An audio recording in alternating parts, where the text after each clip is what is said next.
الحمد لله نحمده ونستعينه ونستغفره ونؤمن به ونتوكل عليه ونعوذ بالله من شرور أنفسنا ومن سيئات أعمالنا من يهد الله فلا مضل له ومن يضلله فلا هادي له ونشهد أن لا إله إلا الله وحده لا شريك له ونشهد أن سيدنا ومولانا محمدا عبده ورسوله أما بعد فأعوذ بالله من الشيطان الرجيم بسم الله الرحمن الرحيم يا أيها الذين آمنوا إن من أزواجكم وأولادكم عدوا لكم فاحذروهم وإن تعفوا وتصفحوا وتغفروا فإن الله غفور رحيم إنما أموالكم وأولادكم فتنة والله عنده أجر عظيم صدق الله مولانا العظيم. محترم بزرگ و عزیز بھائیو،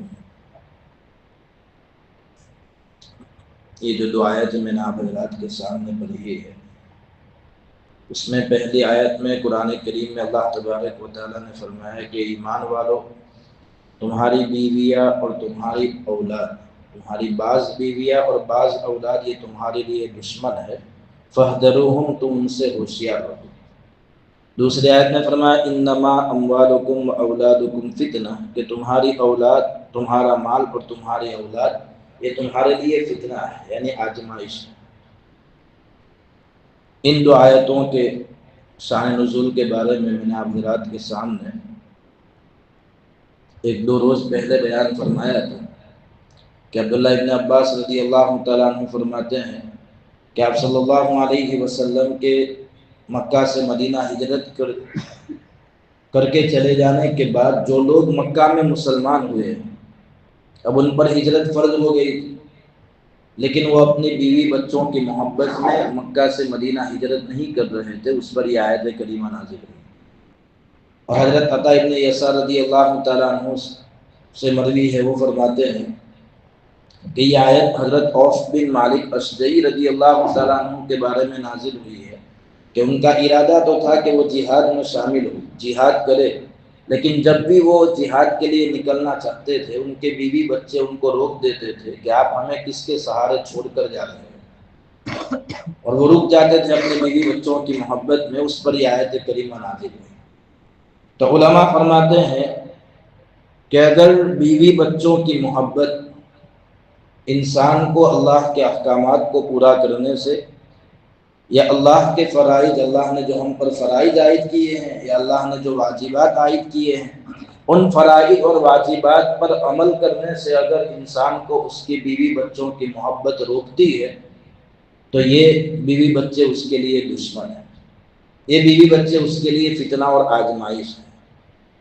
اب یہ بیوی بچے انسان کو اللہ کے احکامات سے کب نہیں روکیں گے؟ جب ان کی صحیح معنوں میں تربیت ہوئی ہو، جس طرح اسی پر ہماری بات چل رہی تھی کہ اگر ہم اولاد کی صحیح معنوں میں تربیت کریں گے تو اولاد ہمارے لیے جنت میں جانے کا ذریعہ بنے گی، اور اگر ہم نے اولاد کی صحیح معنوں میں تربیت نہیں کی تو یہی اولاد ہمارے لیے جہنم میں جانے کا ذریعہ بنے گی۔ اور اولاد کی سب سے بڑی تربیت کی جو ذمہ داری ہے وہ ماں باپ پر ہے، والدین پر۔ آپ صلی اللہ علیہ وسلم کی حدیث ہے، بخاری شریف کی روایت، کل مولود یولد علی الفطرۃ، کہ ہر بچہ فطرت پر پیدا ہوتا ہے، یعنی جو بچہ بھی پیدا ہوتا ہے فطرت اسلام پر پیدا ہوتا ہے، فَأَبَوَاهُ يُحَوِّدَانِهِ أَوْ يُنَصِّرَانِهِ أَوْ يُمَجِّسَانِهِ، پھر اس کے والدین یا تو اس کو یہودی بنا دیتے ہیں یا نصرانی بنا دیتے ہیں یا مجوسی بنا دیتے ہیں۔ تو اس سے معلوم ہوتا ہے کہ والدین کا جو ماحول ہوگا یا والدین جس دین پر ہوں گے اور گھر کا جو ماحول بچے کو ملے گا بچہ ویسے ہی تربیت پائے گا۔ اگر والدین یہودی ہے، گھر کا ماحول یہودیت والا ہے، تو پھر بچہ یہودی بن جائے گا۔ ورنہ جب بچہ پیدا ہوتا ہے تو آپ صلی اللہ علیہ وسلم نے فرمایا کہ وہ تو فطرت اسلام پر پیدا ہوتا ہے۔ اگر گھر کا ماحول نصرانی والا ہے، نصرانیت ہے، ماں باپ نصرانی ہے، تو پھر بچے بھی اسی طرف چلے جاتے ہیں۔ مجوسیت والا ماحول ہے تو بچے اسی طرف چلے جاتے ہیں۔ اگر گھر میں ماں باپ مسلمان ہے اور مسلمانوں والا ماحول ہے تو پھر بچہ مسلمان تو بنتا ہے، لیکن اس بچے کو دیندار بنانے کے لیے گھر کا ماحول دیندار والا، یعنی دینداری والا بنانا ضروری ہے۔ ماں باپ اگر دیندار ہوں گے بچہ دیندار بنے گا، ماں باپ اگر نمازی ہے بچہ نمازی بنے گا، ماں باپ اگر گھر میں قرآن کی تلاوت کرتے ہیں بچے کے اندر قرآن کی تلاوت کا شوق پیدا ہوگا۔ ماں باپ کے پاس اپنے بڑوں کی تعظیم، اپنے بڑوں کی عزت، بڑوں کا ادب و احترام ہے تو بچے کے اندر بڑوں کا ادب و احترام اور بڑوں کی عزت آئے گی۔ یہ ماں باپ سے سیکھتا ہے۔ والدین سب سے پہلا مدرسہ ہے بچے کے لیے، تربیت گاہ، سب سے پہلی تربیت گاہ۔ بچہ اپنے ماں باپ کو دیکھتا ہے کہ میرے ماں باپ اپنے ماں باپ کے ساتھ یعنی دادا دادی کے ساتھ، ماں نانا نانی کے ساتھ کیسا سلوک کرتی ہے، میرے باپ کی، میری ماں کے اپنے بھائیوں اور بہنوں کے ساتھ کیسا سلوک ہے، پڑوسیوں کے ساتھ کیسا سلوک ہے، رشتہ داروں کے ساتھ وہ صلہ رحمی کرتے ہیں یا نہیں، یہ تمام چیزیں بچہ دیکھتا ہے۔ جب وہ اپنے والدین کو جیسا کرتے ہوئے دیکھتا ہے ویسا ہی بچے کے اندر وہ چیزیں اثر کرتی ہیں۔ اس لیے میں نے کل گزشتہ ایک بات کہی تھی کہ ماں باپ اگر احکامات کی پابندی کرتے ہیں، آپ صلی اللہ علیہ وسلم کے تعلیمات پر عمل کرتے ہیں تو بچے پر اس کا اثر پڑتا ہے۔ یعنی بچے کے بننے میں اور بگڑنے میں سب سے پہلا راستہ جو ہے وہ ماں باپ کا ہے۔ بچہ بنتا ہے تو ماں باپ اس کو بنائیں گے، اگر بچہ بگڑتا ہے تو ماں باپ کی تربیت نہ کرنے کی وجہ سے بچہ بگڑتا ہے۔ اور میں نے حدیث سے آپ حضرات کے سامنے سمجھا دیا، ہم صلی اللہ علیہ وسلم نے حدیث میں فرمایا کہ بچہ تو فطرت اسلام پر ہی پیدا ہوتا ہے، لیکن ماں باپ جیسے ہیں ویسا وہ بن جاتا ہے۔ یہودی ہے تو یہودی، نصرانی ہے تو نصرانی، مجوسی ہے تو مجوسی، یعنی ہمارے گھر کا ماحول جیسا ہوگا، اگر مسلمان ہے تو گھر کے ماحول کے حساب سے بچے کے اندر وہ ماحول آئے گا، وہ دینداری آئے گی، وہ تربیت اس کے اندر داخل ہوگی۔ میں نے کل گزشتہ بننے کے بہت سارے واقعات بیان فرمائے کہ اگر ماں باپ کی صحیح تربیت ہے تو بچے بن جاتے ہیں، اس کے بہت سارے واقعات بیان فرمائے۔ اگر ماں باپ کی صحیح تربیت نہیں ہے اور بچپن سے ہم نے اسے نہیں روکا تو پھر بچے بگڑ بھی جاتے ہیں اور پھر بڑے ہو کر وہی عادتیں ان کے اندر رہتی ہیں۔ میں نے کل گزشتہ کہا تھا کہ ہم یہ سمجھتے ہیں کہ ہم اس کی تربیت جب تھوڑا بڑا ہو جائے گا اس کے بعد کریں گے، نہیں، تربیت تو وہیں سے کرنی ہے جب سے وہ ماں کے پیٹ میں آیا ہے۔ کل گزشتہ آخری بات جو کہی تھی وہ یہی تھی کہ ایک بزرگ سے کسی نے پوچھا کہ میں اپنے بچے کی تربیت کب سے شروع کروں، کون سی عمر سے؟ تو بزرگ نے فرمایا کہ تیرے بچہ یعنی جو کتنے وقت سے اس کی ماں کے پیٹ میں ہے؟ تو اس نے کہا کہ وہ تو 6 سال کا ہو گیا، اس کی عمر 6 سال کی ہو گئی۔ تو اس بزرگ نے فرمایا کہ جلدی جا، 6 سال تو نے اپنے بچے کی تربیت میں ضائع کر دی ہے، برباد کر دی ہے۔ تو بچے کی تربیت وہیں سے ہوتی ہے، بچپن سے۔ اگر ہم بچپن میں اس کو صحیح باتیں سکھائیں گے وہ بڑا ہو کر اسی صحیح نہج پر رہے گا۔ بچپن میں وہ غلط طریقے، غلط باتیں سیکھے گا، بڑا ہو کر وہ باتیں اس کے اندر پختہ ہوتی جائے گی۔ ایک واقعہ لکھا ہے کتابوں میں، انگریزوں کو جب یہاں حکومت تھی اس وقت کا ایک واقعہ لکھا ہے کہ ایک شخص تھا، اس نے ایک دکاندار کی دکان میں چوری کی۔ اب چوری کرنے کے ساتھ ساتھ اس نے اس دکاندار کو مار بھی دیا، یعنی قتل بھی کر دیا دکاندار۔ اب اس کو پکڑ لیا گیا، قید کر دیا گیا۔ اب جو کہ قتل بھی کیا تھا، پھانسی کی سزا ہو گئی۔ جب پھانسی کی سزا سنا دی گئی تو آپ حضرات جانتے ہیں کہ پوچھا جاتا تھا، جب پھانسی دی جاتی تھی اس سے پہلے پوچھا جاتا تھا کہ آپ نے کوئی آخری کوئی خواہش ہو آپ کی تو بتا دیجیے۔ اس سے پوچھا جاتا تھا کسی سے ملنا ہے، کوئی رشتہ دار وغیرہ سے، تو اس سے بھی پوچھا گیا۔ تو اس نے کہا، اس چور نے، کہ مجھے اپنی والدہ سے ملنا ہے، میری ایک ماں ہے، بوڑھی ہو چکی ہے، ان کے پاس جائیے، مجھے ان سے ملاقات کرنی ہے۔ تو اس کی آخری خواہش تھی، وہ پوری کرنے کے لیے اس کی والدہ کو لایا گیا، اس کی ماں کو لایا گیا۔ تو اس چور نے کہا کہ مجھے اپنی ماں سے بات کرنی ہے لیکن میں ان کے کان میں کچھ کہوں گا۔ اس نے پاس بلایا اپنی والدہ کو، اس کی والدہ پاس گئی، جب اس کے سامنے کان کیا اس کی والدہ نے، اس کی ماں نے، تو اس چور نے اپنی ماں کے کان میں کاٹ لیا۔ اب جتنا مجمع وہاں تھے، جتنے لوگ وہاں موجود تھے، سب حیران پریشان کہ آخری وقت ہے، ابھی پھانسی ہونے والی ہے اور وہ اپنی ماں کے ساتھ یہ رویہ، یہ سلوک کر رہا ہے۔ تو اس نے چور نے کہا کہ دیکھو تعجب کی بات نہیں ہے، میں نے اپنی ماں کو اس لیے کاٹا ہے کہ میری یہ عادت بچپن سے تھی، میں بچپن میں 1-2 پیسے چرایا کرتا تھا، اپنی ماں کے پاس لاتا تھا، میری ماں نے مجھے کبھی نہیں روکا بلکہ اوپر سے شاباشی دیتی تھی کہ تو اچھا کام کر رہا ہے۔ اگر میری ماں نے مجھے بچپن میں روکا ہوتا تو آج میں اتنا بڑا چور نہ بنتا، اور آج قتل کا یہ جو مجھ پر الزام لگا ہے، جو قتل کی وجہ سے مجھے پھانسی دی جا رہی ہے، وہ مجھے پھانسی نہ دی جاتی اگر میرے ماں نے بچپن میں مجھے روکا ہوتا۔ تو یہی بات ہے، ہم یہ نہیں سمجھتے ہیں۔ آج کل ہمارے ماحول میں یہ ہو گیا ہے کہ ماں باپ بچہ اگر کوئی غلط کام کرتا ہے، غلط راستے پر جاتا ہے تو اس کو روکتے نہیں ہے کہ بڑا ہو جانے دو، بڑا ہونے کے بعد وہ سنبھل جائے گا۔ نہیں، اگر وہ بچپن سے وہ غلط طریقے پر ہے، غلط کام کر رہا ہے تو اس کو شاباشی مت دو۔ ہم اگر کوئی غلط کام بھی کر رہا ہے تو ہم اس کو شاباشی دیں گے۔ جیسے ایک مثال کے طور پر سمجھا ہو، اگر ہمارے بچے گھر میں کسی سانگ پر ڈانس کر رہے ہیں تو ہم اس پر شاباشی دیتے ہیں۔ یہ شاباشی دینے والی باتیں نہیں ہیں، ہم اس پر تالیاں بجاتے ہیں، یہ تالیاں بجانے والی باتیں نہیں ہیں۔ ہم یہ سمجھتے ہیں کہ ابھی تو بچے ہیں، کیا ہو جائے گا اگر اس نے ڈانس بھی کر لیا یا سانگ بھی گا لیا۔ نہیں، یہ شاباشی دینے والی یا اس پر اس کو ابھارنے والی باتیں نہیں ہے۔ یہ آگے جا کے آپ کے لیے درد سر بنے گی، بوجھ بنے گی۔ یہی بچے اگر آگے جا کے ڈانسر بن گئے، آپ کیا کریں گے؟ پھر ماتھا پیٹتے ہیں، سر پیٹتے ہیں کہ میری بچی کو کیا ہو گیا۔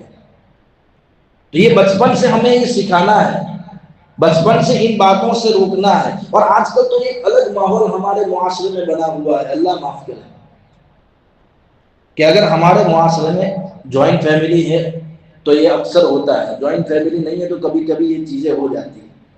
جیسے اگر جوائنٹ فیملی ہے، سب ساتھ میں رہ رہے ہیں، دادا دادی بھی، بچے کے دادا دادی بھی ساتھ میں ہیں، چاچا چاچی، ماما مامی، خالہ ہے، پھوپھی وغیرہ، سب رہ رہے ہیں ایک ساتھ۔ اگر بچہ کوئی غلط کام کرتا ہے، کبھی دادا دادی نے ٹوک دیا، اس کو ڈانٹ دیا، یا چاچا چاچی نے کبھی ٹوک دیا، پھوپھی نے کچھ کہہ دیا، خالہ نے کچھ کہہ دیا، بچہ ماں باپ کے پاس آتا ہے اور شکایت کرتا ہے کہ مجھے دادا دادی نے ڈانٹا ہے، چاچا نے یہ کہا، مجھے ماما نے یہ کہا، پھوپھی نے یہ کہا۔ اب ماں باپ اس کو سمجھانے کے بجائے ان سے لڑنے جائے۔ آج یہ ماحول بنا ہوا ہے ہمارے معاشرے، باپ اپنے باپ سے لڑ رہا ہے کہ میرے بیٹے کو آپ نے کیوں ڈانٹا، آپ کا کوئی حق نہیں بنتا ہے۔ بھائی اپنے بھائی سے لڑ رہا ہے کہ میرے بھائی کو تو کیوں ڈانٹ رہا ہے، تیرا کوئی، میری اولاد ہے، میں ڈانٹوں گا۔ اگر وہ غلط کام کر رہے ہیں پھر بھی اگر یہ ان کا حق ہے ڈانٹنے کا، ہم یہ نہیں سمجھتے ہیں۔ کیوں حق ہے؟ اگر ہم مر گئے، ہمارا انتقال ہو گیا، ہمارے بعد اگر ہمارے بچے یہاں ہیں تو ان کی ذمہ داری کس کی ہے؟ انہی دادا دادی کی ذمہ داری ہے تربیت کرے، یہی چاچا چاچی پھوپھی خالہ ان کی تربیت کریں گے۔ ہم کیوں نہیں سمجھتے ان باتوں کو؟ اگر بچہ شکایت کرتا ہے تو ہونا تو یہ چاہیے کہ ہم بچوں کو سمجھائیں کہ بیٹا وہ تیرے بڑے ہیں، وہ تیرے دادا ہے، نانا ہے، تیرے چاچا ہے، تیرے ماما ہے، خالہ ہے، پھوپھی ہے، اگر وہ ڈانٹتے ہیں تیرے غلط بات میں تو تیرے لیے اچھی بات۔ ہم بچوں کو سمجھائیں، ان سے کیوں لڑ رہے ہیں؟ ایک الگ ماحول ہمارے معاشرے کا بنا ہوا ہے۔ اتنی محبت بچوں کی آ گئی کہ ماں باپ کی محبت، بچوں کی محبت کے سامنے ماں باپ کا وہ جو حق ہے وہ نہیں دکھ رہا ہے۔ ہم کیوں نہیں سمجھ، ایسا یہ ماحول بنا ہوا ہے۔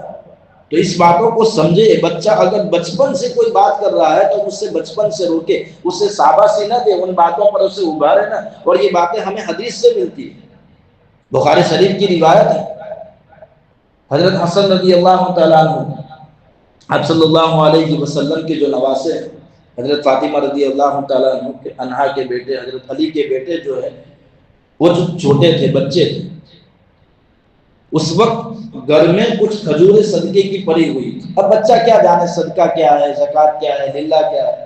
حضرت حسن رضی اللہ تعالیٰ عنہ نے وہ صدقے کی کھجوروں میں سے ایک کھجور لے کر اپنے منہ میں رکھ لی۔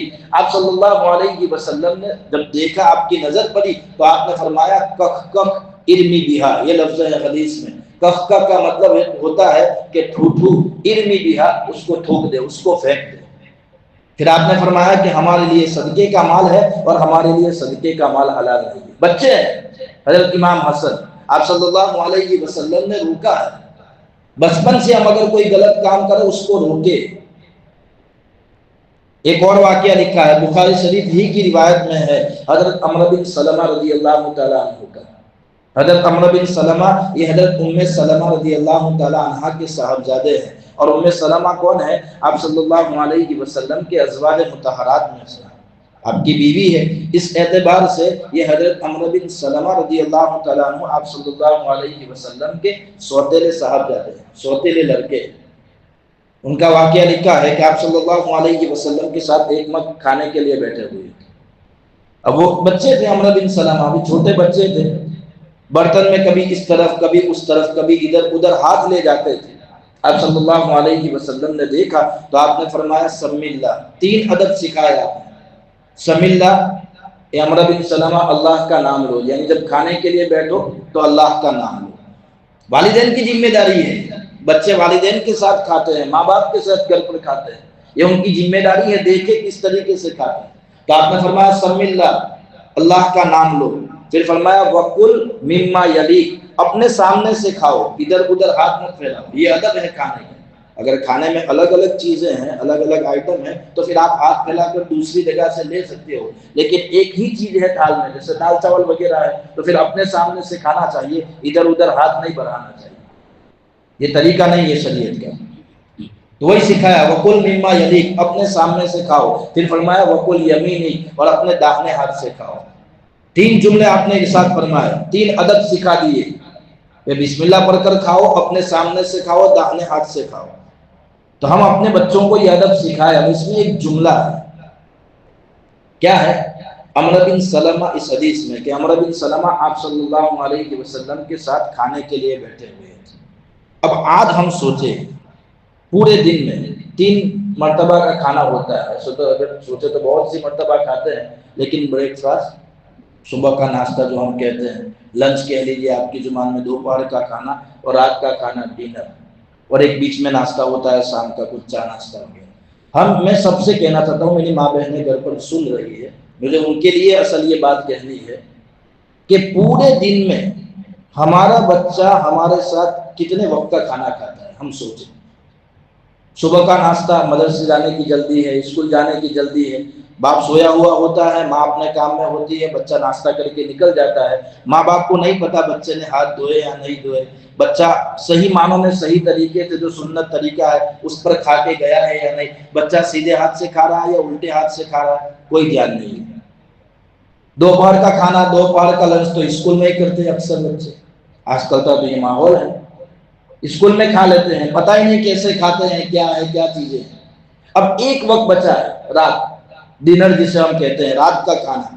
اب اس میں بھی ہوتا کیا ہے، بچہ جب شام کے وقت اسکول سے آتا ہے، اب وہ جلدی میں یا تو کھیلنے کی جلدی ہوتی ہے، یا آج کل کے حساب سے بیچارے کو ٹیوشن جانے کی جلدی ہوتی ہے، صحیح معنوں میں وہ ناشتہ بھی نہیں کرتا اور گھر سے نکل پڑتا ہے، یا تو کھیلنے چلا جاتا ہے یا ٹیوشن چلا جاتا ہے۔ اب مغرب کے وقت جو گھر میں آتا ہے تو اس کو بھوک لگی ہوئی ہوتی ہے، کھانا مانگتا ہے، کھانا نہیں ہوا ہوتا ہے تو ماں کیا کرتی ہے، 10-20 روپے دے دیتی ہے، یا کچھ کھا لینا باہر جا کے۔ یہ ہمارا طریقہ بنا ہوا ہے، میری ماں بہنیں گھر پر سن رہے۔ اب بچہ اس وقت جو کھانے کا وقت ہے، اس وقت میں کوئی چیز باہر کی کھا لے گا تو پھر گھر کا کھانا تو ایسے ہی نہیں کھائے گا۔ یہ ماں باپ کی ذمہ داری ہے، جو اصول لکھے ہیں علماء نے بچوں کی تربیت میں، اس میں ایک اصول لکھا ہے جسمانی تربیت کا، کہ بچوں کی جسمانی تربیت بھی، یہ بھی والدین کے ذمہ ہے، یعنی ان کے آرام کا خیال رکھنا، ان کے کھانے کا خیال رکھنا، یہ تمام ذمہ داری والدین کی ذمہ ہے۔ بچے چھوٹے ہیں، اگر کھانا بنا ہوا ہے تو ماں اس کو، نہیں بنا ہوا ہے تو پیسے دے دیتے ہیں، اگر بنا ہوا ہوتا ہے تو کیا کرتے ہیں، کھانا دے دیتے ہیں کہ لے کھا لے، تجھے بھوک لگی۔ اب بچہ اکیلا کھا رہا ہے، کوئی ساتھ میں نہیں، نہ باپ کھا رہا ہے، نہ اس کے کوئی بھائی بہن، نہ ماں، الگ الگ سب کھاتے ہیں، بیٹا الگ آ کے کھا رہا ہے، بیٹی الگ آ کے کھا رہی ہے، ماں باپ الگ وقت پر کھا رہے ہیں۔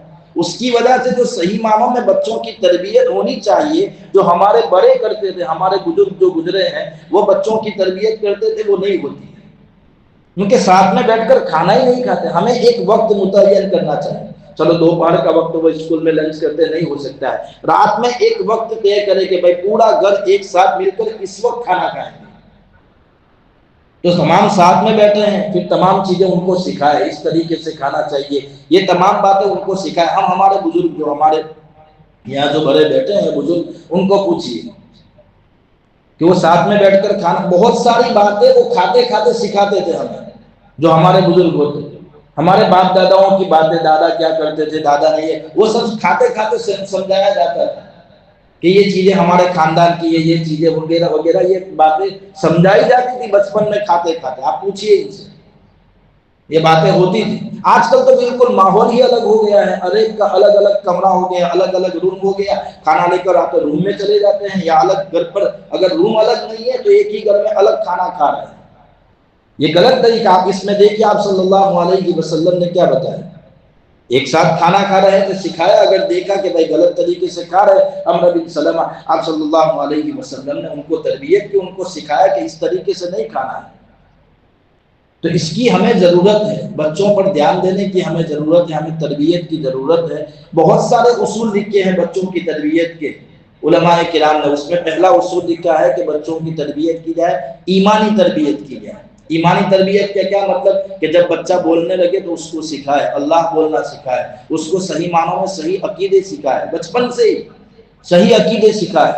حدیث میں آتا ہے 7 سال کی عمر کا ہو جائے تو نماز کی تلقین کرے، اس کو روزہ رکھنے کے قابل ہو جائے تو اس کو روزہ رکھوائے. یہ حدیثوں میں ملتا ہے. تو پہلی بات ہے ایمانی تربیت. دوسری بات، دوسرا اصول جو بیان فرمایا، اخلاقی تربیت، کہ بچوں کی اخلاقی تربیت کی جائے. اخلاقی تربیت کی کیا ہے؟ ماں باپ اپنے بچوں کو اخلاق سکھائے، رشتہ داروں کے ساتھ کیسا رہنا ہے، بچہ اپنے رشتہ داروں کے ساتھ کیسا سلوک کرے. اگر بڑا بھائی ہے، اس کے بڑے بھائی بہن ہے تو بڑے بھائی بہنوں کے ساتھ اس کا کیسا سلوک ہونا چاہیے، چھوٹوں کے ساتھ اس کا کیسا برتاؤ ہونا چاہیے. یہ سکھانے کی چیزیں ہیں. پڑوسیوں کے ساتھ کیسا سلوک ہونا چاہیے، کوئی غریب آدمی ہے، فقیر آدمی ہے، مسکین آدمی ہے تو اس کو کس طرح اس کے ساتھ برتاؤ کرنا چاہیے، کیسا اس کے ساتھ سلوک ہونا چاہیے. تو یہ دوسرا اصول ہے کہ اخلاقی تربیت کی جائے. تیسرا اصول جو میں نے ابھی بیان کیا، جسمانی تربیت کی جائے. بچے کے آرام کا، بچے کے سونے کا، بچے کے کھیلنے وغیرہ کا، بچے کی ورزش کا خیال رکھا جائے.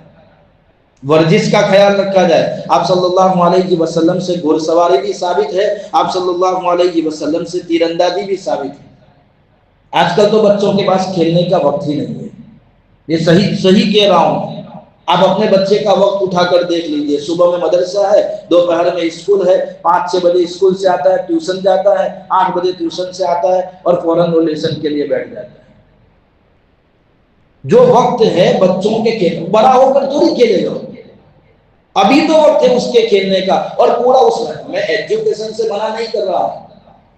آپ دیجئے، بڑے سے بڑا ڈاکٹر، وکیل، انجینئر بنائیے، لیکن صحیح معنوں میں ایجوکیشن دیجئے. آپ کے بچے کے پاس کھیلنے کا وقت ہی نہیں ہے، آپ کے بچے کے پاس پورا سونے کا وقت ہی نہیں ہے، پوری نیند ہی اس کو نہیں مل رہی ہے.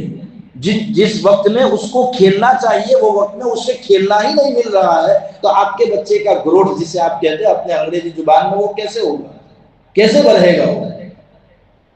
پورا دن تو وہ لگا ہوا ہے، مدرسہ، اسکول، ٹیوشن، یہ تمام چیزوں میں لگا ہوا ہے. پھر اوپر سے اتنا بوجھ کہ ٹیوشن سے آنے کے بعد اب اسکول کا لیسن کرے، ٹیوشن کا لیسن کرے. کوئی منع نہیں کر رہا ہے آپ کو، کروائیے، لیکن کچھ وقت بچوں کو دیجیے کہ وہ باہر جا کر کھیلے. آج ہماری ذمہ داری ہے، ہماری تربیت نہ ہونے کی وجہ سے آج بچوں کے اندر انڈور گیم کی بہت زیادہ یہ ویلیو ہو گئی ہے. گھر میں رہ کر گیم کھیلتے ہیں موبائل وغیرہ پر، کیونکہ وہی وقت ملتا ہے، 15-20 منٹ ملتا ہے. بچہ باہر نہیں جائے گا، گھر میں بیٹھ کر 15-20 منٹ میں گیم کھیل لیتا ہوں، اتنا ہی وقت بچا ہے، لیسن کرنا ہے، یہ کرنا ہے، وہ کرنا ہے. نہیں، 1 گھنٹہ مکمل دیجیے کہ یہ تیرا 1 گھنٹہ کھیلنے کا ہے، باہر جا، آؤٹ ڈور گیم کھیل، وہاں جا کر. یہ ضروری ہے اس کے گروتھ کے لیے. تو یہ جسمانی تربیت، یہ والدین کی ذمہ داری ہے. اسی طریقے سے والدین کی ذمہ داری ہے یہ بھی ہے کہ بچوں کے دوستوں کو دیکھا جائے کہ کس سے دوستی کر رہا ہے، جس سے اس کی صحبت ہے، کس سے دوستی کر رہا ہے. صحیح معنوں میں صحیح انسان سے صحبت ہے، اس سے دوستی ہے یا نہیں. صحیح معنوں میں کسی سے اگر کوئی غلط طریقے پر غلط صحبت آ گئی، غلط دوستی آ گئی، بچہ غلط راستے پر چلا جائے گا. یہ ماں باپ کی ذمہ داری ہے. بہت ساری باتیں لکھی ہیں، اس میں ایک اصول یہ بھی لکھا ہے کہ بچوں کی تربیت میں حد سے زیادہ ماں باپ کو لاڈ پیار نہیں دکھانا چاہیے، اس سے بھی بچہ بگڑتا ہے. اور یہ بھی ایک وجہ ہے ہمارے اندر بہت زیادہ محبت ہر ایک ماں باپ کو اپنے بچوں سے ہوتی ہے. اولاد سے کس کو محبت نہیں ہوتی؟ ہر ایک کو ہوتی ہے، لیکن اتنی زیادہ محبت اور اتنا زیادہ لاڈ پیار نہیں کرنا چاہیے جس کی وجہ سے بچہ بگڑ جائے، بچہ ضدی بن جائے. یہ غلط طریقے ہیں۔ ہاں اتنا سختی بھی بہت زیادہ منع کیا ہے کہ بہت زیادہ سختی مت کرو، سختی کرنے سے بھی بچہ بگڑ جاتا ہے، اگر اس پر سختی ہی کرتے رہے تب بھی بچہ بگڑتا ہے۔ آپ صلی اللہ علیہ وسلم نے بچوں کے ساتھ سب کو وہ محبت کا حکم دیا ہے، تو نہ بہت زیادہ لاڈ پیار ہو جس کی وجہ سے بگڑ جائے، اور نہ بہت زیادہ سختی ہو کہ جس کی وجہ سے بگڑ جائے۔ اور ایک ماں بہنیں میری گھر پر سن رہی ہے، ایک بات سنیں، آج کل کیا ہوتا ہے کہ میں نے گزشتہ بھی کہا تھا کہ بچہ کچھ ایسی باتیں کرتا ہے تو ماں کی زبان سے اچھا کام کرتا ہے تو دعا نکل جاتی ہے، اگر کوئی غلط کام کر لیا ہو تو ماں کی زبان سے بد دعا نکل جاتی ہے۔ ماں باپ کی دعا بھی قبول ہوتی ہے، ماں باپ کی بد دعا بھی قبول ہوتی ہے، اس لیے سوچ سمجھ کر الفاظ استعمال کرنے چاہیے۔ بایزید بستامی رحمۃ اللہ علیہ بہت بڑے اللہ کے ولی گزرے۔ بایزید بستامی رحمۃ اللہ علیہ کے بارے میں ماں کی عظمت ایک کتاب ہے، اس میں حضرت کا ایک واقعہ لکھا ہے کہ لوگوں نے بایزید بستامی رحمۃ اللہ علیہ سے پوچھا کہ آپ اللہ کے ولی کیسے بنے، اتنے بڑے مقام پر کیسے پہنچے ہیں کہ اللہ نے آپ کو ولایت عطا کی۔ لوگ یہ سمجھتے تھے، یعنی پوچھنے والوں نے یہ سمجھا کہ حضرت یہ کہیں گے کہ میں نے یہ محنت کی ہے، یہ مجاہدہ کی ہے، مشقت کی ہے، اللہ نے مجھے ولی بنا دیا، لوگ یہ سمجھتے ہیں۔ جب پوچھا تو حضرت نے کہا کہ ایک مرتبہ ایسا ہوا کہ رات کا وقت تھا، میری ماں کی آنکھ کھلی، آنکھ کھلتے ہی میری ماں نے مجھ سے پانی مانگا، میں جب پانی لے کر ان کے پاس گیا تو میری ماں کی آنکھ لگ گئی تھی، یعنی واپس سو گئے تھے۔ اب میں وہیں پر، بایزید بستامی فرماتے ہیں کہ میں وہیں پر کھڑا رہا کہ پھر سے جب آنکھ کھلے گی پانی مانگے گی تو میں پانی ان کو دے دوں گا۔ میں وہیں کھڑا تھا، کافی دیر ہو گئی، کافی دیر ہو جانے کے بعد پھر سے آنکھ کھلی تو مجھے کھڑا ہوا دیکھا، میری ماں سمجھ گئی کہ یہ کب سے کھڑا ہے۔ اس وقت میری ماں نے دعا دی تھی، اسی دعا کا نتیجہ ہے کہ میں آج اللہ کا ولی ہوں۔ تو ماں کی دعائیں لگتی ہیں، اپنے بچوں کو اچھی دعائیں دیں، ان کو دعائیں لگتی ہے۔ جیسے کل بھی میں نے حضرت امام بخاری رحمۃ اللہ علیہ کا واقعہ سنایا، ماں کی بد دعا بھی لگتی ہے، کبھی کبھی ایسے جملے زبان سے نکال دیتے ہیں ہم، ماں کی نہیں، ماں باپ دونوں کی بد دعا بھی لگتی ہے، ایسے جملے زبان سے نکل جاتے ہیں کہ ہمیں پتہ نہیں ہوتا اور ہماری زبان سے اپنے بچوں کو بد دعائیں نکل جاتی ہیں۔ علامہ زمخشری رحمۃ اللہ علیہ بڑے مفسر گزرے، بڑے عالم تھے، عربی کے ماہر آدمی تھے، بڑے مولانا گزرے ہیں۔ تو علامہ زمخشری رحمۃ اللہ علیہ کے بارے میں کتابوں میں لکھا ہے کہ وہ مخطوب الرجل تھے، یعنی ان کی ایک پیر جو تھا کٹا ہوا تھا، ایک ٹانگ کٹی ہوئی تھی۔ ایک مرتبہ لوگوں نے پوچھا، اس کا سبب پوچھا، اس کی وجہ پوچھی کہ آپ کا یہ جو پیر ہے وہ کیسے کٹ گیا؟ تو حضرت نے اپنا پورا واقعہ بیان کیا۔ یہ حدیثوں میں، مطلب حدیث کی جو روایتیں ہیں، کتابیں ہیں، علماء کے جو حالات لکھے ہیں، ان حالات میں یہ واقعہ ملتا ہے۔ تو ان کے پیر کے کٹنے کا سبب پوچھا لوگوں نے کہ کیسے کٹ گیا، تو حضرت نے فرمایا کہ جب میں چھوٹا تھا، علامہ زمخشری نے کہا کہ جب میں چھوٹا تھا تو میں نے ایک چڑیا پکڑی تھی۔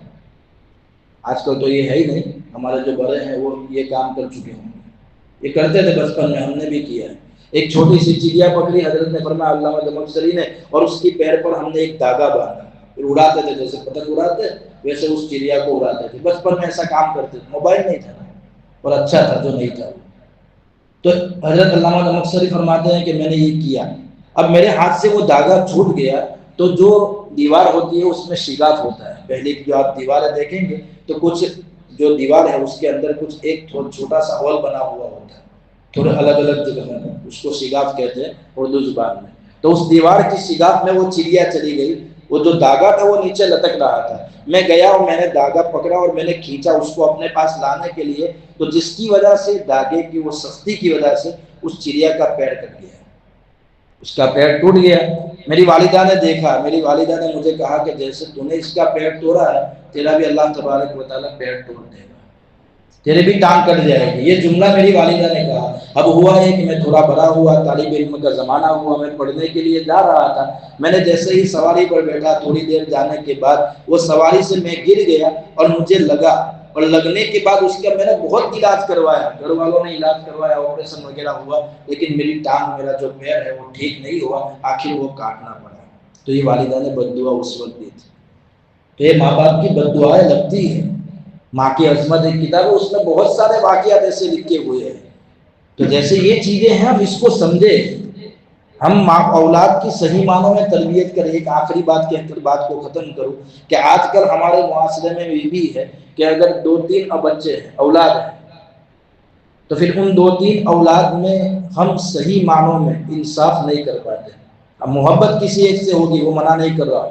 جیسے آپ صلی اللہ علیہ وسلم کو اپنی تمام اولاد میں حضرت فاطمہ رضی اللہ تعالیٰ عنہا سے بہت محبت تھی. وہ فطری چیز ہے کہ اولاد میں کسی ایک سے زیادہ محبت ہوتی ہے، لیکن کسی ایک کو دوسرے پر ترجیح دینا، فوقیت دینا، ایک بچے کے اوپر دوسرے بچے کو رکھنا، پھر اسی کے لیے سب کچھ کرنا، یہ اسلامی رویے سے یہ رویہ غلط ہے، یہ طریقہ غلط ہے.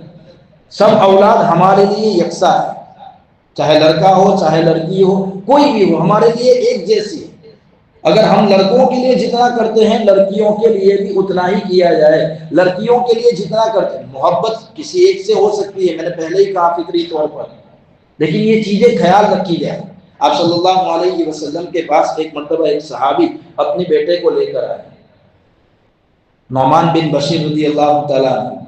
ان کے والد نعمان بن بشیر کو آپ صلی اللہ علیہ وسلم کی خدمت میں لے کر گئے. آپ صلی اللہ علیہ وسلم کے پاس جب پہنچے تو ان کے والد نے کہا کہ میں نے اپنے بیٹے نعمان بن بشیر جو میرے ساتھ ہے، میں نے ان کو ایک غلام ہدیہ کیا ہے، میں نے ان کو ایک غلام تحفے کے طور پر، گفٹ کے طور پر میں نے ان کو ایک غلام دیا ہے. تو آپ صلی اللہ علیہ وسلم نے پوچھا کہ جیسا آپ نے نعمان بن بشیر کو یہ غلام دیا ہے، ویسے اپنے دوسری اولاد کو بھی غلام دیے ہیں؟ تو کہا کہ نہیں، تو کہ اس سے بھی واپس لے لو. یہ ہمیں اسلامی شریعت یہ طریقہ ہے. آپ صلی اللہ علیہ وسلم نے فرمایا کہ اس سے بھی واپس لے لو، اگر دینا ہے تو سب اولاد کو دو. آج کل ترجیح دی جاتی ہے، فوقیت دی جاتی ہے اولاد میں. یہ بڑا بیٹا ہے اس سے زیادہ محبت، یہ چھوٹا بیٹا ہے اس سے زیادہ محبت. اس کے لیے ماں باپ سب کچھ کرتے ہیں، چھوٹے کے لیے کچھ نہیں کیا جاتا. چھوٹے سے محبت ہے، چھوٹے کے لیے سب کچھ کیا جاتا ہے، بڑے کے لیے کچھ نہیں کیا جاتا. لڑکیوں کے لیے سب کچھ کیا جاتا ہے، لڑکوں کے لیے نہیں کیا جاتا. کبھی ایسا ہوتا ہے لڑکوں کے لیے سب کچھ کیا جاتا ہے، لڑکیوں کے لیے کچھ نہیں کیا جاتا. یہ ہمیں شریعت نہیں سکھاتی ہے، یہ تربیت کے خلاف ہے. شریعت نے جو ہمیں تربیت کے جو اوصاف یا جو اصول بتائے، ان اصول کے صحیح معنوں میں اگر ہم تربیت کریں گے اپنی اولاد کی، تو پھر یہ اولاد ہماری دشمن یا ہمارے لیے فتنہ دنیا میں نہیں بنے گی، یہ ہمارے لیے پھر اچھی یعنی جنت میں جانے کے ذریعہ بنے گی. اللہ تبارک و تعالیٰ کہی سنی باتوں پر عمل کرنے کی توفیق عطا فرمائے. آمین.